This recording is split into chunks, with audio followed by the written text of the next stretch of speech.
इस वीडियो में हम बात करेंगे कि डिजिटल मार्केटिंग फनल्स क्या होते हैं।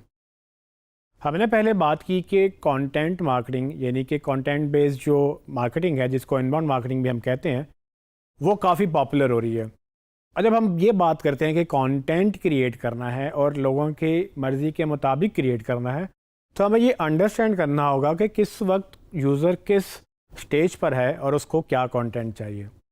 इसको अगर हम एक शक्ल में डालें तो उस शक्ल को एक फ़नल का नाम दिया जाता है और फ़नल कुछ आपके सामने इस तरह का होता है।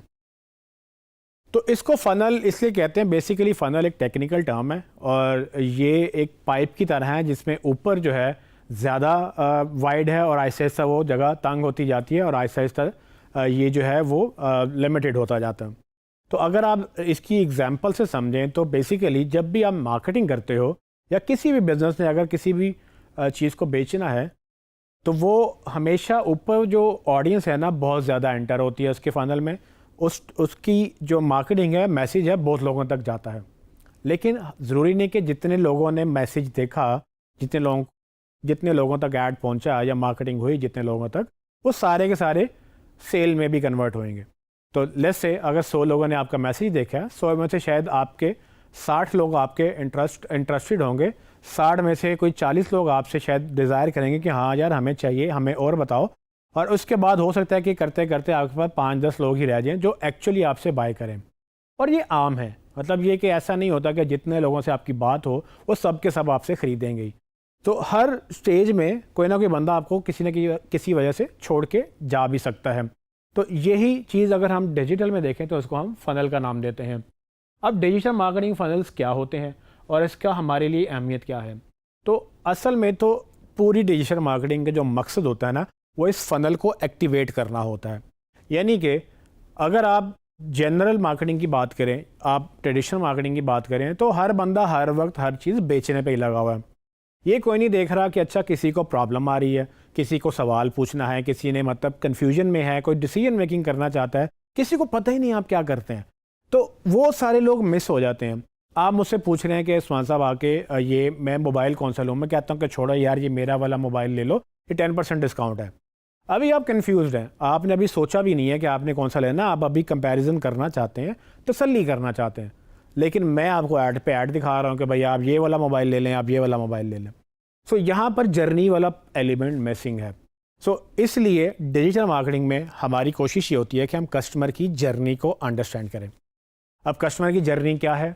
कस्टमर की जर्नी बेसिकली वो चीज़ सोचने से लेकर चीज़ लेने तक का जो भी मराहिल हैं, वो सब कस्टमर जर्नी में शामिल होते हैं। यानी कि लेट्स से मुझे मोबाइल चाहिए। अगर मैंने एक मोबाइल ख़रीदना है तो मुझे कहीं ना कहीं पहले तलब महसूस होगी या मेरी चाहत पैदा होगी, यानी कि नीड या वांट होगी। नीड क्या हो सकती है कि शायद मुझे नया मोबाइल लेना, मेरा पुराना मोबाइल ख़राब हो गया है, मेरा पुराना मोबाइल टूट गया है, चोरी हो गया या कोई मसला उसके साथ हो गया, तो मुझे मोबाइल की ज़रूरत पेश आ गई, मैंने उसको लेना ही लेना है। वांट ये भी तो हो सकती है कि मेरे पास बजट है और अब मैं चाहता हूँ कि मैं अच्छा मोबाइल लूँ, बेहतर मोबाइल लूँ, तो मैं एक नया मोबाइल की सोच रखूँगा। तो दोनों सूरतों में मैं एक तलाश में लग जाऊँगा एक ऐसे मोबाइल की जो मुझे चाहिए और वो मेरे बजट में भी आता हो। सो अब उस तलाश में मैं, हो सकता है कि मेरे पास 50,000 रुपये हों, तो मैं देखूंगा कि अच्छा 50,000 में कितने मोबाइल हैं और कौन कौन से मोबाइल अवेलेबल हैं और मुझे कौन सा चाहिए।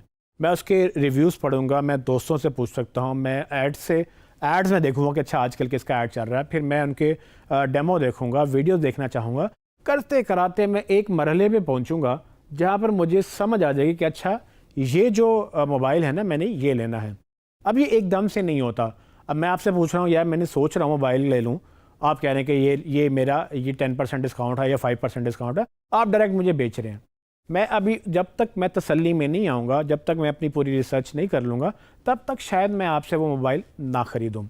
तो इसीलिए हम इसको फ़नल बेस्ड मार्केटिंग की अप्रोच लेके चलते हैं, क्योंकि कंटेंट क्या करता है कि अगर मैं ये पूछता हूँ कि बेहतरीन मोबाइल कौन से हैं, तो आपका जवाब ये होना चाहिए कि उस्मान बेहतरीन मोबाइल ये आजकल ये 10 चल रहे हैं। मैं ये पूछता हूँ कि मेरी नीड के मुताबिक मुझे कौन सा मोबाइल अच्छा रहेगा, तो आप कहेंगे उस्मान तुम्हारी मर्ज़ी के, तुम्हारी नीड के मुताबिक तुम्हारे ये मोबाइल अच्छे रहेंगे।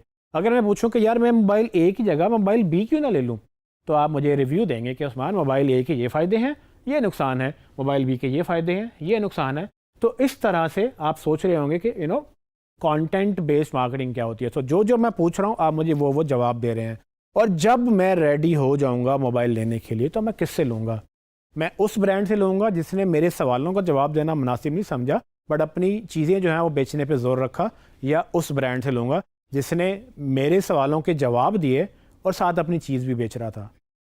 तो ऑफ कोर्स मैं पहले उसके पास जाऊँगा जो बेसिकली मुझे हेल्प कर रहा था, क्योंकि मुझे ये लगता है कि वो मुझे इसलिए हेल्प कर रहा था कि मेरी जेन्युइनली मदद हो सके।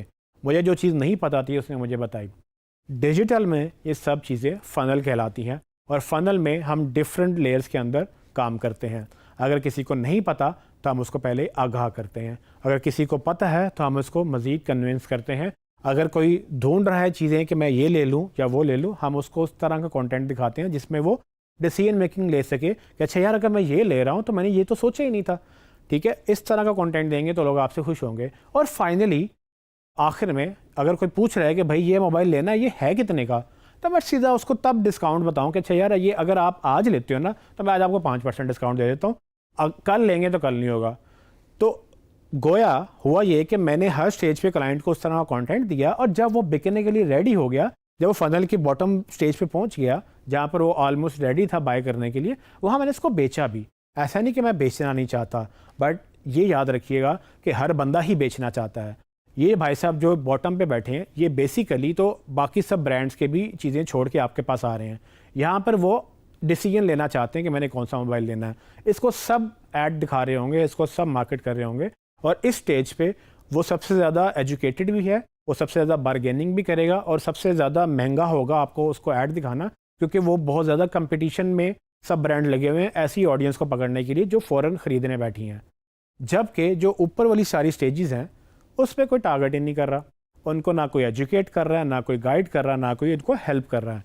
तो अगर आप फनल बेस्ड मार्केटिंग में कंटेंट मार्केटिंग को इंपॉर्टेंस देकर ऊपर से स्टार्ट करें, मतलब ये कि ऊपर वालों को भी टारगेट करें, जो खरीदने आता है उसको बेचें, लेकिन जो नहीं खरीदने आ रहा है, जो सवाल पूछ रहा है उसके लिए वीडियोस क्रिएट करें, कंटेंट क्रिएट करें, इमेजेस बताएं, गाइड्स दें, उनको हेल्प करें कि अच्छा भाई अगर आपने मोबाइल लेना है तो ये 4 चीज़ें आपने देखनी है या ये 10 सवाल आपने पूछने हैं फिर मोबाइल लेना है। जब आप इस तरह का कंटेंट क्रिएट करते हो तो कस्टमर आपसे खुश होता है और यही वो इनबाउंड मार्केटिंग है, यही वो इन्फॉर्मेशन है जो कस्टमर पुल करता है। यानी कि अगर वो रिव्यू ढूंढ रहा है तो आप रिव्यू देंगे, बेचेंगे बाद में, क्योंकि अगर कस्टमर को आपने रेडी कर लिया, उसको कन्विंस हो गया कि हाँ यार ये चीज़ मैंने लेनी है, तो वो ऑटोमेटिकली आप ही से लेगा क्योंकि आप ही ने तो उसको हेल्प किया था। वो जो ट्रस्ट डेवलप हो जाता है, वो जो आपका यकीन बन जाता है कि आप उसके अपने कस्टमर के लिए इंटरेस्टेड हैं उसको हेल्प करने में, वो अनब्रेकेबल होता है। क्योंकि पैसे सब चार्ज कर रहे हैं, 5-10% ऊपर नीचे प्राइसेस हो जाती हैं। अगर कस्टमर बहुत ज़्यादा प्राइस कॉन्शियस ना हो तो वो बुरा नहीं समझता कि आपको 1000-2000 ऊपर दे दे, बट वो अच्छी सर्विस के लिए आपको अच्छे पैसे भी दे सकेगा। तो ये तब पॉसिबल है जब आप फनल को एनेबल करेंगे।